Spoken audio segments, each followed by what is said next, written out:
In the previous video, I embarked on building a small, precise belt grinder.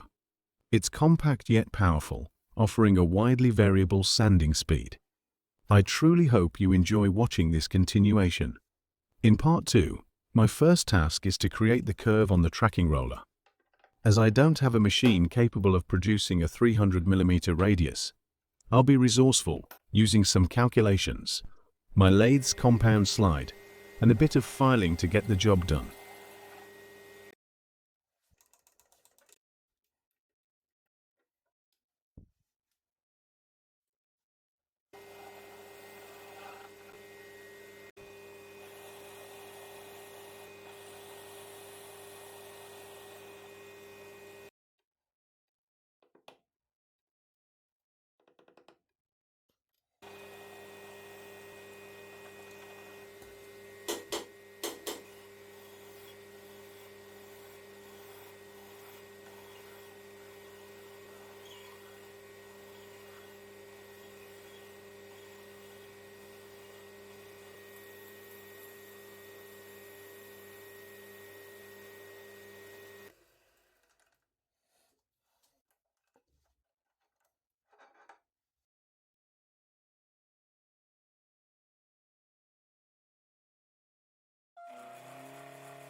In this part, I'm fabricating several parts for the two idle roller holders. These holders are designed to move vertically, and their combined action will be crucial for setting the appropriate tension on the abrasive belt.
A 10 mm thick steel plate is set to become the backbone of this machine.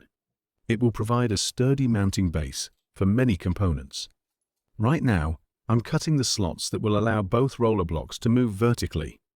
The chips coming off the tungsten carbide end mill are quite hot when they hit my hands, so I definitely need to address that.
The motor has finally arrived. This means I can now drill the corresponding mounting holes in the backbone. My machines are far too small to create the circular recess needed for the motor itself. However, there's always a way to adapt. While it's generally ill-advised to attempt such an operation with heavier machines and cutters, with the modest 400 watts of my milling machine, I'm confident in giving it a go.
The length of the motor shaft is a bit shorter than ideal, so I'm making a new hub that will slide an additional 10 mm further onto the shaft. The hub will be lightly knurled to give the adhesive more contact area.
Okay, that seems to be running smoothly, but I'm still not entirely confident about the strength of the rubber at the highest rotation speeds. That's why I've turned 6 narrow, shallow grooves into the circumference of the rubber. In each groove, I've made 10 tightly pulled windings of Dyneema. This material is incredibly strong and has virtually no stretch. Much like in some tires, I'm certain this radial cage will provide the drive wheel with the necessary strength. The tracking roller seems to be performing perfectly. That's great news. Well, that's it for this time. In the next video, I'm hoping to have given the backbone and the rollers an enclosure, and to have the entire assembly mounted onto the base plate. With a bit of luck, I might even get started on building the cross-slide table. Thanks for watching, and see you in the next video.